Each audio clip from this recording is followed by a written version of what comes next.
నువ్వు ఇలా పెట్టావా అనేది కాదు, ఇలా ఎవరికైనా పెట్టావా 10 రూపాయలు, అది ముఖ్యం అని చెప్పి.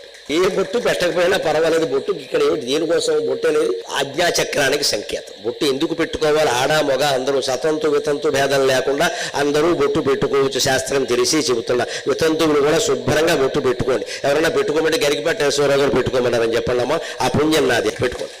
బొట్టుకి మొగుడికి సంబంధం లేదు.